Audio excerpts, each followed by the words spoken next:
Good morning, everyone. Hello, Megha. We are only few people, so let us at least. Yeah, so attendance is scarce, but anyway, we will go ahead and start the program. I first of all would like to thank Dr. Jasuja and his team for organizing such a comprehensive Gynae Onco session in this prestigious 6th International Breast Cancer Conference.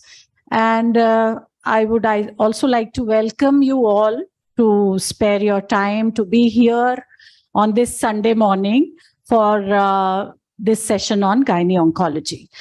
Well, I will like to take this opportunity to take you through the Gynae Oncology journey till date that we have encountered and the world has encountered. Let us just spare a few minutes for this. As we all know, knowledge of gynecology with additional training or experience in gynecological cancers and expertise in detecting and treating females of reproductive system is Gynae Oncology. And the authorization for certification for special qualification in this field was approved by American Board of Medical Specialties only in March 1973. So it's a relatively new specialty. The Society of Gynae Oncology was established in 1960. First scientific meeting was held in 1970, January. GOG, the Gynae Oncology group that we all follow, was founded in 1970. And in India, the Association of Gynae Oncologists of India was registered on 16th December 1991 with Dr. Kasturi Lal as the founder president. FIGO became in charge of internationally providing staging for various gynae malignancies in 1976. And now in clinical practice, FIGO staging has practically replaced the TNM classification. We follow these staging criteria currently. And a few landmark findings I would like to mention here. As far as cancer cervix is concerned, HPV, the virus, and the vaccine. I think they are the best inventions about cancer cervix in this century, and these two gentlemen were awarded Nobel Prize for the same. WHO in 2019 came up with a global strategy towards eliminating cervical cancer as a public health problem, which is again a landmark in gynae oncology. But there are a lot of things to move forward to, like single-dose vaccine, therapeutic vaccine, cost-effective customized screening, management as per new staging, no MIS for early stage till another trial proves its efficacy, fertility-sparing cancer survivorship, and maybe upfront targeted therapy later on. Now, as far as endometrial carcinoma is concerned, earlier it was considered as the simplest of all, and now I think it is the most complex of all, as we will see in the coming lectures. And sentinel node, a lot of inventions have been made in the treatment of endometrial carcinomas. Sentinel node has found its definite place, and now the molecular classification is confusing all our minds, and it is the way forward here.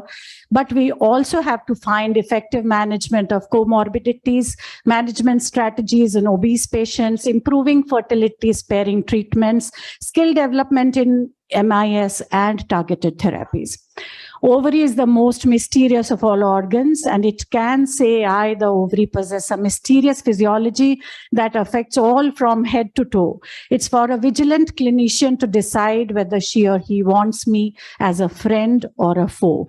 And targeted therapies and receptor studies have become the norm in ovarian cancer, but we have to look forward to prevention, screening tools, diagnostic tools, and more to come in receptor studies and targeted therapies. Well, as far as Association of Gynae Oncologists of India is concerned, it now has 1,437 members, which is a considerable number. Separate departments are there in various institutions with MCH, DNBs, fellowships, etc.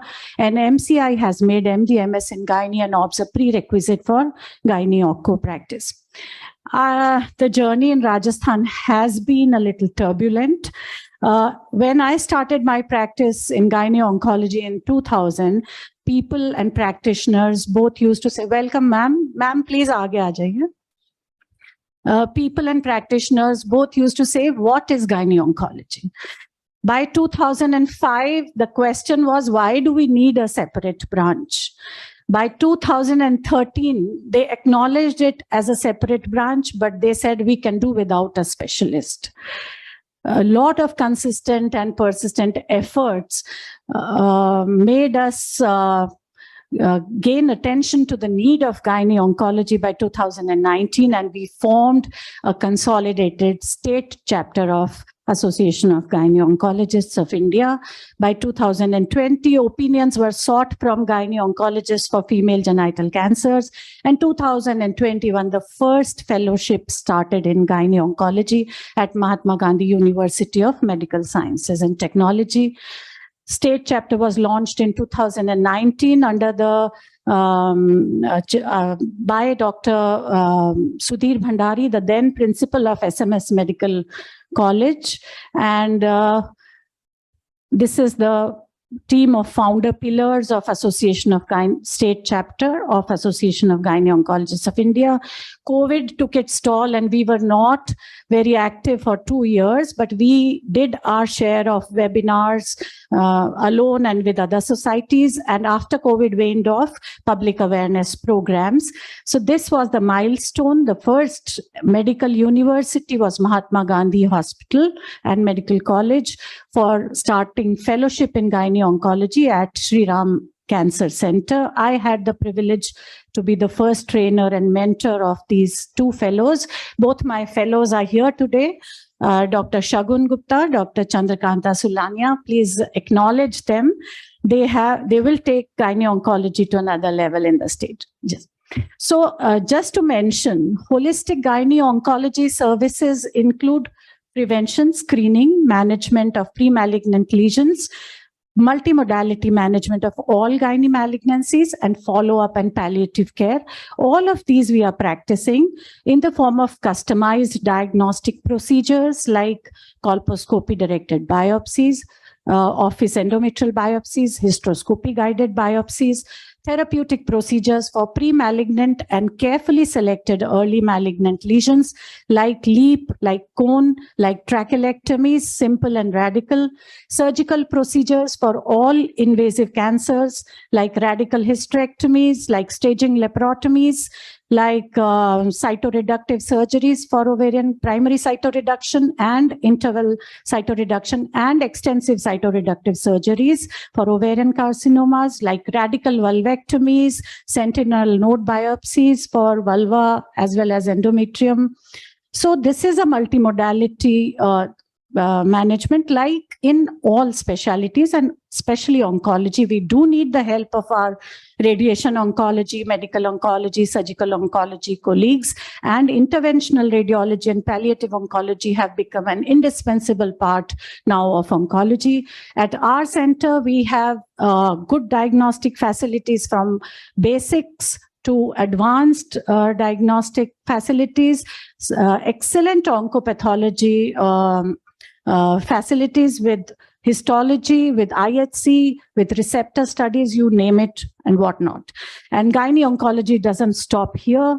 There are a lot of special services that we need to provide, like genetic counseling, like cancers in young females, like fertility preservation, cancer in pregnancy, ovarian conservation, cancer survivorship, quality of life issues, and so on and so forth. So I sincerely believe it is very important that an oncogynecologist is directly involved in the management of these patients before, during, and after surgery to improve the outcome of these patients and give them a holistic approach. And I also hope that Rajasthan establishes more and more of specialized centers to improve the gynae-oncology health in the state, because you get what you focus on. So focus on what you want, and gynae-oncology is the way forward. All the best to us and to all of you. for this specialty. Thank you so much. I welcome you all once again to this Gynae Onco session, and I will now call Dr. Chandrakanta to conduct the session further.